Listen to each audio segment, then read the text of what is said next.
Pope Formosus, Oliver Cromwell, Martin Bormann, and a few others of history all share the unusual fate of being put on trial posthumously.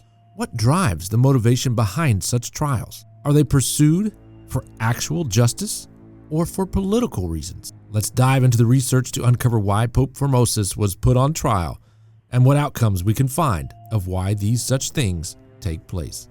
In 897, a bizarre event known as the Cadaver Synod took place. Pope Formosus reigned from 891 to 896, and 7 months after his death, was put on trial by Pope Stephen VI.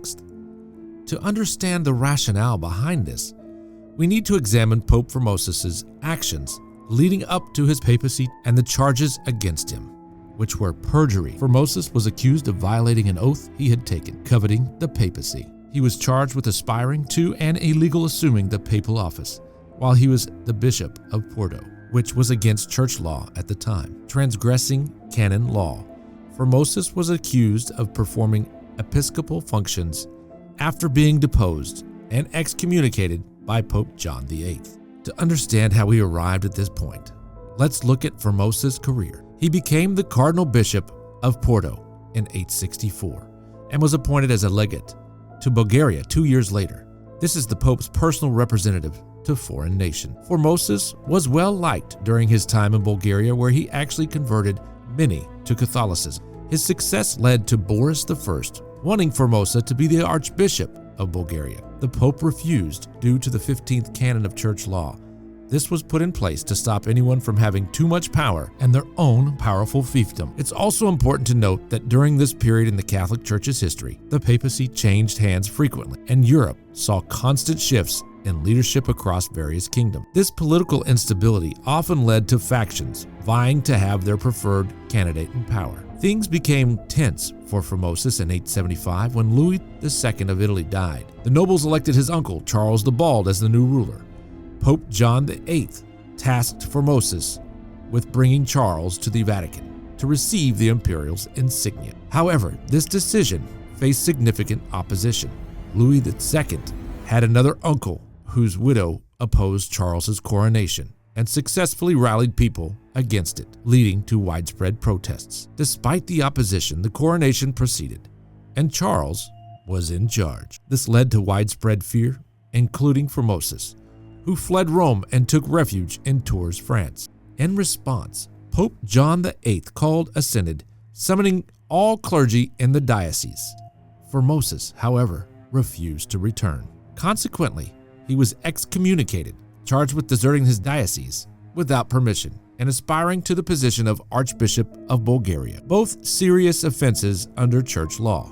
These charges were officially declared in July of 876. Formosus' excommunication posed a problem, since he was already a candidate for the papacy. His sentence was eventually lifted in 878, but he had to swear not to return to Rome or serve as a priest. The papacy, known for its frequent shifts in power, saw Pope John VIII succeeded by Marinus I, who restored Formosus to his high-ranking role in the Diocese of Portus. He maintained his position and began to reign. Years later, Formosus would become pope on October 6, 891. Following the death of Pope Stephen V, due to his excommunication, there would be constant struggles as his legitimacy in eyes of those against his initiatives. From the outset, Formosus found challenges in many parts of Europe. The Carolingian Empire, which was Western and Central Europe, found itself in disarray. Italy was in political turmoil.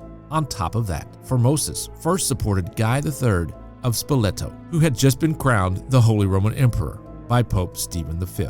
This alliance soon found itself in rocky times. Formosus was in turn also forced to crown Guy's son as co-emperor. Formosus lost his trust in Guy of Spoleto and turned towards Arnulf of Carinthia to plot an invasion of Italy and challenge Guy's rule. After Guy's death in 895, Arnulf had his opening. In his campaign of 896, he was successful. Formosus crowned him emperor. Unfortunately for the Pope, Arnulf fell ill, and Italy was now left in even further disarray. It would only be a few months later that Pope Formosus too would fall ill and succumb to death. Following his death, Stephen VI was named his successor. Pope Stephen VI was influenced by the Lambert family, Guy of Spoleto's son, who lost in battle to the man that Formosus headed up to press upon to gain power and become the new Holy Roman Emperor. Pope Stephen VI commenced to exhume the body of Pope Formosus and dressed him in his papal robes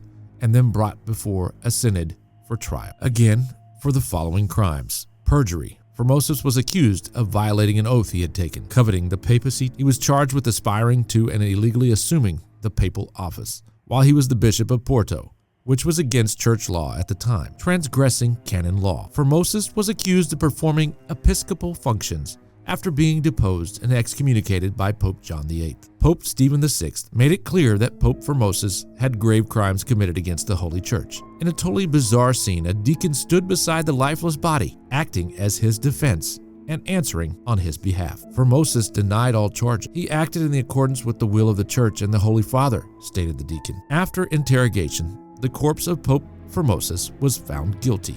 Pope Stephen VI then had Formosus stripped of his papal vestments, cut off his 3 fingers that he used for blessings, and made all his acts void as pope. His body would later find its way into the Tiber River. Ironically, when his body washed ashore, there was an uprising that deposed of Pope Stephen VI. He would then be placed in a prison, where he later would be strangled and meet his own fate. In December 897, Pope Theodore II cleared Formosus' name and brought his body back to St. Peter's Basilica for his burial. History often has a way of repeating itself, or at the very least, echoing into the present. The bizarre and infamous trial of Pope Formosus, known as the Cadaver Synod, might seem like an event far removed from today's world, but surprisingly, it holds some striking parallels to modern-day American politics. Just as the Cadaver Synod was marked by intense factionalism, personal vendettas, and public spectacle, so too is the political landscape in America today. In both instances, we see how political and personal rivalries can lead to dramatic, sometimes even theatrical, displays intended to discredit opponents. In the case of the Cadaver Synod, Pope Stephen VI sought to delegitimize the legacy of his predecessor, Formosus, through a grotesque trial.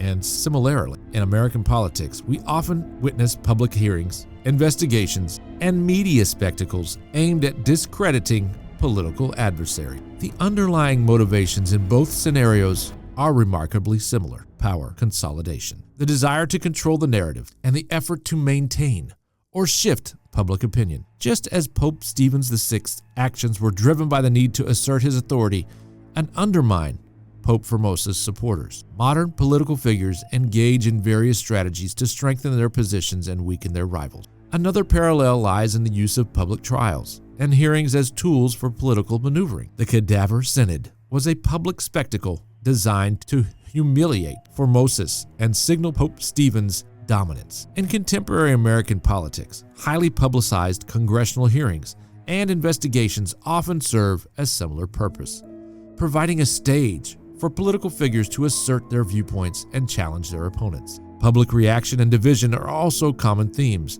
Just as the Cadaver Synod caused outrage and further instability within the church, modern political actions and decisions can lead to public protests, polarized opinions, and societal division.